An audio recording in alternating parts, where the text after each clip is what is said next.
Welcome to red TV. నేను మీ తేజ. ప్రస్తుతం అంతా పాటు సీనియర్ జర్నలిస్ట్ కిరణ్ గారు ఉన్నారు. ఆయనతో మాట్లాడదాం. సార్ నమస్తే. నమస్తే తేజ. సో చాలా రోజుల తర్వాత రామ్ చరణ్ గారి ఫిల్మ్ రిలీజ్ అయింది, గేమ్ చేంజర్. సో మరి ఎట్లా అనిపించింది గేమ్ చేంజర్? ఏమైనా చేంజెస్ తీసుకొచ్చిందా మూవీలా? గేమ్ చేంజర్ సొసైటీలో గేమ్ చేంజర్ గా మారాలని నేను భావిస్తున్నా. సొసైటీకి ఒక మంచి మెసేజ్ ఇచ్చింది గేమ్ చేంజర్. సో మనం మాట్లాడుకుంటూ ఉంటాం, మంచి సినిమాలు రావు, మంచి క్యారెక్టరైజేషన్ రాదు, హీరో అలా ఉన్నాడేంటి, హీరో ఇలా ఉన్నాడేంటి, హీరో దొంగని హీరోగా చూపిస్తారా, దోపిడీదారుని హీరోగా చూపిస్తారా, వాళ్ళకి జాతీయ అవార్డులు ఇస్తారా అని మాట్లాడుకుంటూ ఉంటది కదా ఈ సమాజం. ఈ సమాజం ఇవాళ గేమ్ చేంజర్ అనే సినిమాలో ఉన్న హీరో క్యారెక్టరైజేషన్ ప్రేమించాల్సిన అవసరం ఉంది. ప్రేమిస్తుందా లేదా నాకు తెలియదు, ప్రేమించాల్సిన అవసరం ఉంది. ఎందుకంటే అంత అద్భుతంగా ఉంది క్యారెక్టరైజేషన్. సమాజానికి ఒక గొప్ప మెసేజ్, సందేశం ఇచ్చింది గేమ్ చేంజర్. మన ఎలక్షన్ వ్యవస్థ ఎట్లా ఉండాలి, మన పరిపాలనలో ఐఏఎస్ ఆఫీసర్ ఎంత పవర్ఫుల్, పొలిటీషియన్లకి బానిసలుగా మారిపోతున్న ఐఏఎస్ ఐపీఎస్లు చూస్తా ఉన్నాం ఇవాళ. గత ప్రభుత్వంలో అనేక మంది, గత ప్రభుత్వమే కాదు, రాజశేఖర రెడ్డి గారు ఉన్నప్పుడు కూడా పొలిటీషియన్ చెప్పినట్టుగా తల ఊపి జైలు పాలైన అధికారులను చూసాం. ఇవాళ కూడా గత 5 ఏళ్లుగా అధికారులు ఆ రకంగానే మళ్ళీ జగన్మోహన్ రెడ్డికి జీ హుజూర్ అని జైలు పాలవుతున్న వాళ్ళని, కేసులు ఎదుర్కొంటున్న వాళ్ళని చూస్తున్నాం. ఎందుకు ప్రస్తావిస్తున్నానంటే, ఇది ఒక అధికారి అనుకుంటే ఐఏఎస్ ఆఫీసరు ఆయనకున్న పవర్స్ ఏంటి, నిజంగా ఆయన తలూపాలా వద్దా అనేది ఇవాళ ఈ సినిమా చూసిన తర్వాత అరే మన ఆఫీసర్లు ఎందుకు ఇలా ఉన్నారు, మనం సిగ్గుపడాల్సిన పరిస్థితి కనపడతా ఉంది. అద్భుతమైన క్యారెక్టరైజేషన్ రామ్ చరణ్ది. అలాగే బ్యూటిఫుల్, ఆయన 4 రకాల క్యారెక్టర్లు ఆయన పోషించారు, దేనికదే సపరేట్. మీరు ఆయన కాలేజీ కుర్రాడుగా ఉన్నప్పుడు సన్నివేశాలు చూస్తే ఎంతో జోష్ ఉంటుంది ఆయనలో. కాలేజీ కుర్రాడు ఎలా ఉంటాడు, ఊపు పవర్ఫుల్గా ఉండే ఒక యువకుడు ఎట్లా ఉంటాడో చూపించాడు.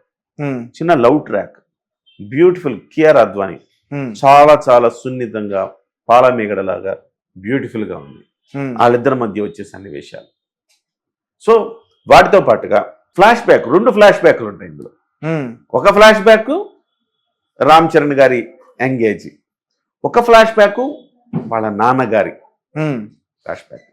2 ఉన్నాయి. అఫ్ కోర్స్ ఇంకా రివీల్ చేయకపోవడం ఏముంది, అందరికి తెలిసిపోయింది కదా తండ్రి కొడుకుల పాత్రలు ఉన్నాయని. సో తండ్రి కొడుకుల పాత్రలో ఆ రామ్ చరణ్ అనేది ఎమోషనల్, పూర్తి బరువైన పాత్ర. మళ్ళీ ఒక్కసారి రంగస్థలంలో రామ్ చరణ్ కనిపించాడు, చాలా అద్భుతమైన పాత్ర.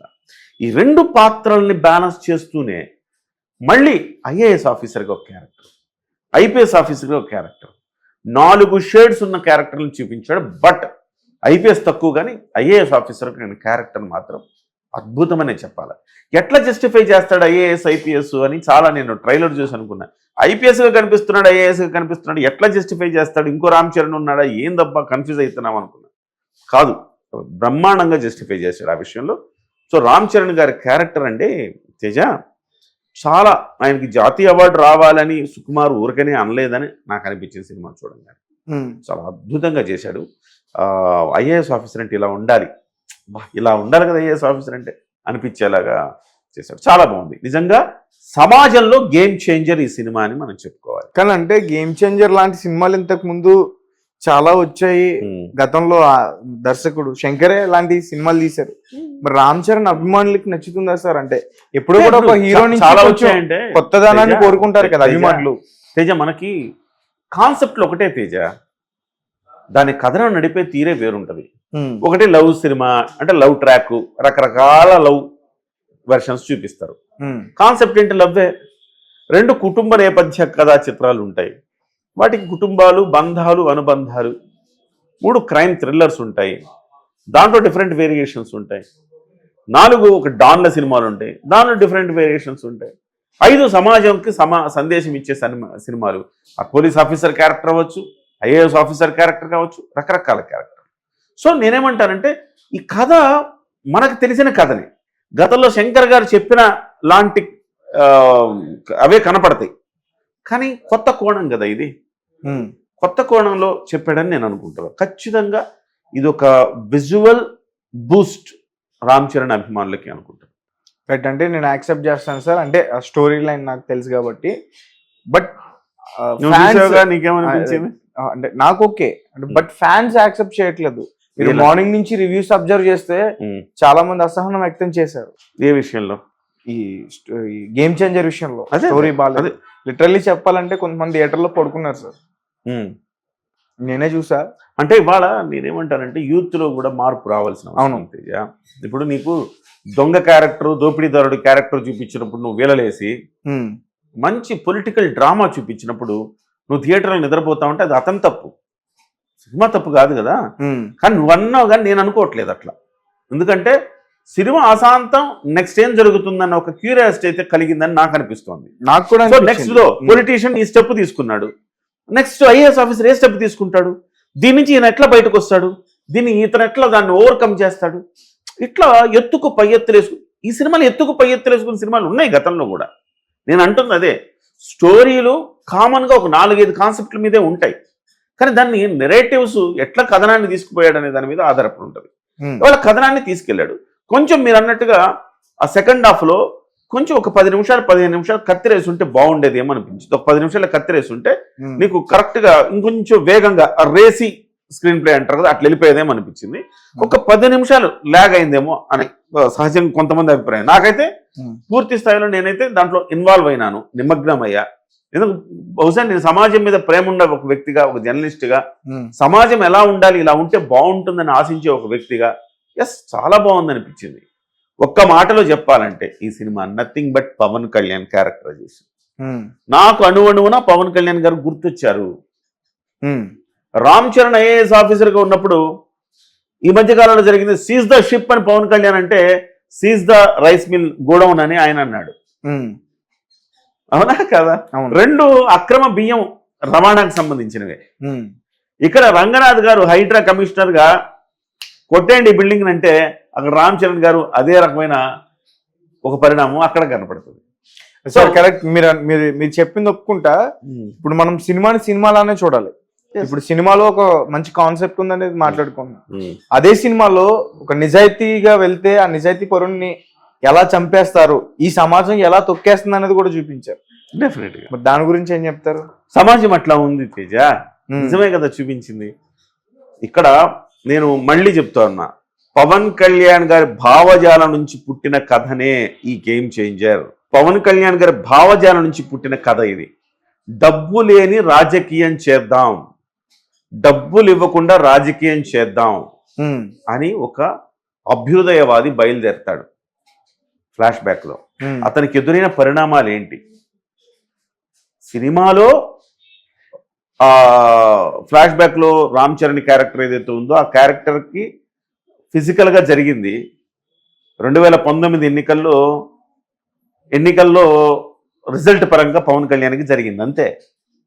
డబ్బులు ఇవ్వనందుకు పవన్ కళ్యాణ్ ఓడించారు 2 చోట్ల, అంతేనా కదా? సో అక్కడ ఇంకోలా చూపిస్తాడు, దాన్ని రివీల్ చేయొద్దు కాబట్టి చెప్పట్లా నేను, అది ఇంకోలా చూపిస్తాడు ఆ రామ్ చరణ్కి ఎదురైన పరాభవాన్ని. సమాజం ఎట్లా ఉందో అని చూపించాడు. మనం సమాజంలో మనం ఒక మనుషులమే, సమాజం మారాలని కోరుకునే వాళ్ళమే. డబ్బు లేకుండా రాజకీయం చేయలేని స్థితికి వస్తే దానికి కూడా ఒక సొల్యూషన్ చెప్తాడు శంకర్. ఈ డబ్బు పంచకపోతే నేను ఓట్లు వేయమనే దగ్గర నుంచి పంచి ఓట్లు ఎట్లా తీసుకొని ఎట్లా సమాజాన్ని బాగు చేయాలనే దాని గురించి కూడా ఈ సినిమాలో ఒక మెసేజ్ ఉంది. సో ఇప్పుడు క్యారెక్టరైజేషన్ ఇప్పుడు ఆడియన్స్ యాక్సెప్ట్ చేస్తారంటారు సార్? యాక్సెప్ట్ చేస్తారండి. ఇప్పుడు 3 hours ఎంటర్టైన్మెంట్ కోసం వస్తారు ఆడియన్స్ యాక్చువల్ గా. ఈ సినిమాలో చూసుకుంటే, అంటే నేను రివ్యూస్ చూసి మాట్లాడుతున్నా, నేను సినిమా కూడా చూసా, నాకు స్టోరీ నాకు నచ్చింది ఓకే. బట్ నేను ఆడియన్స్ పరంగా వాళ్ళ వైపు నుంచి ఆలోచిస్తే కామెడీ సరిగ్గా లేదు, కొన్ని సీన్స్ కూడా సరైన సీక్వెన్స్ లేదనేది కూడా టాక్ వినిపిస్తుంది.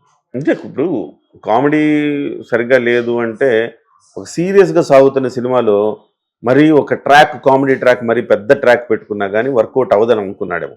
వాస్తవానికి ఆయన జెంటిల్మెన్ సినిమా కావచ్చు, ఆయన సినిమాల్లో చాలా సినిమాల్లో కామెడీ ట్రాక్ బాగా మెయింటైన్ చేస్తారు.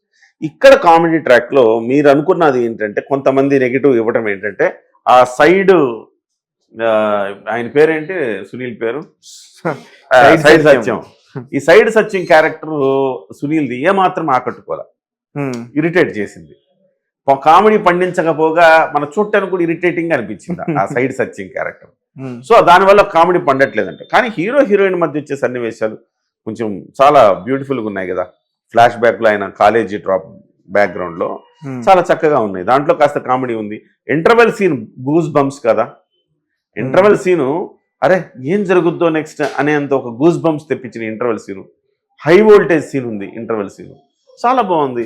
సో ఇంటర్వెల్ సినిమా కొంచెం అలా స్టార్ట్ అయ్యి కాలేజ్ బ్యాక్డ్రాప్లో తీసుకెళ్ళి మళ్ళీ ప్రజెంట్ సిచ్యువేషన్కి వచ్చి ఒక చిన్న అట్లా భూమ్ అనే ఒక సన్నివేశాన్ని సృష్టించి సెకండ్ హాఫ్లో ఏం జరుగుతుందని క్యూరియాసిటీ ఇచ్చి వదిలేశారు. సెకండ్ హాఫ్లో వచ్చేటప్పటికి మంచి మసాలా పొలిటికల్ డ్రామా, ఒక ఐఏఎస్కి ఒక పొలిటీషియన్కి మధ్య. ఆ తర్వాత ఆయన ఎలక్షన్ కమిషనర్ ఎట్లా అయ్యాడు. రూల్స్ అండ్ రెగ్యులేషన్స్ మనకు తెలియని చాలా రూల్స్ చెప్తాడు అందులో. అంటే ఓకే సార్, అంటే రూల్స్ అండ్ రెగ్యులేషన్స్ తెలియని సినిమాలు, చెప్తున్న సినిమాలు మనం చాలా చూస్తున్నాం. బట్ ఏంటంటే ఎప్పుడు కూడా ఒక సినిమా వస్తుందంటే ఆ సినిమా నుంచి ఏదైనా ఒక మెసేజ్ ఇవ్వాలన్నా కొంచెం కొత్త విధానాన్ని కోరుకుంటాం. ఇప్పుడు ఇండియన్ 2లో కూడా అట్లనే ట్రై చేశారు, బట్ అది ఫెయిల్ అయింది. గేమ్ చేంజర్లో కూడా అదే యూజ్ చేశారు అనేది టాక్ కూడా ఉంది. ఇండియన్ 2లో కూడా కొత్త విధానాన్ని, అంటే ఇప్పుడు అవినీతి మీద పోరాటం అంటే అవినీతి 1990లో 2000 సంవత్సరాల్లో అవినీతి మీద పోరాటం అంటే అందరూ గొప్పగా తీసుకునేవాళ్ళు. ఇవాళ అవినీతి మీద పోరాటం అంటే అందరూ ఏమనుకుంటున్నారు, ఎవరు తినలేదయ్యా అంటే జనాల్లో ఆ రకమైన లీనియన్స్, ఆ రకమైన స్తబ్దత, నిస్తేజత వచ్చేసింది. సో ఆ రకమైన కోణంలో మనం చూడకూడదు. సమాజం ఎట్లా ఉండాలి ఇవాళ అనేది చాలా బాగా చెప్పాడు. ఇది మనం ప్రతిసారి అంటుంటాం కదా, ఉదాత్తమైన సినిమాలు తీయాలి, తీన్మార్ మల్లన్న రివ్యూ చెప్పాలి దీనికి. అట్లానే చాలా మంది రివ్యూలు చెప్పారు పుష్పకి. ఈ సినిమాకి ఎట్లా ఇస్తారు మీరు జాతీయ అవార్డు, హీరో క్యారెక్టరైజేషన్, దోపిడీ దొంగని మీరు హీరోగా చిత్రీకరిస్తారా? సుకుమార్ అసలు నీకు సినిమాలు తీసే అర్హత లేదు, హక్కు లేదు. చాలా మంది నినదించారు కదా. ఇవాళ వాళ్ళు రోడ్ల మీదకి వచ్చి గేమ్ చేంజర్ లాంటి సినిమాలు మనకు కావాలని చెప్తారా? చెప్పాలి అంటున్నా నేను, చెప్పాలి. అప్పుడే నలుగురికి మంచి చెప్పాలి. ఈ సినిమాలో మంచి సందేశం ఉంది. ఒక ఐటమ్ సాంగ్ వేణుమా లేదు, ఒక దోపిడీ తరం వేణుమా లేదు, ఒక భయంకరమైన రక్తపాతం వేణుమా లేదు, సమాజానికి ఒక మంచి మెసేజ్ వేణుమా ఉంది. కాబట్టి సమాజానికి మంచి మెసేజ్ ఇవ్వడానికి ఒక డైరెక్టర్ కి అట్లాగే ఒక ప్రొడ్యూసర్ కి నష్టం వస్తే బెటర్ అనిపిస్తుంది సార్. నష్టం రాదు తేజ, ఎందుకు రావాలి అంటున్నా నేను. నువ్వు నేను మాట్లాడుకుని సమాజానికి ఒక మంచి సినిమా వస్తే దాన్ని ప్రోత్సహించకపోతే దాన్ని మనం బాగుంది, చాలా బాగుంది, దాన్ని మనం ప్రతి ఒక్కరు చూడాలి. రూపాయి ఖర్చైనా పర్లేదు, మంచి జరగాలి కదా తేజ. ఇది నేను అంటున్న కాన్సెప్ట్. నీకెక్కడో నాకు ఆ సినిమాలో ఐటమ్ సాంగ్ లేదండి, నేను ఎట్లా ఎంటర్టైన్ అవ్వట్లేదంటే, ఐటమ్ సాంగ్ వెళ్ళాలంటే ఇప్పుడు సంక్రాంతి వస్తుంది, చాలా ఐటమ్ సాంగ్లు ఉంటాయి, చూసుకోవచ్చు. అది కాదు.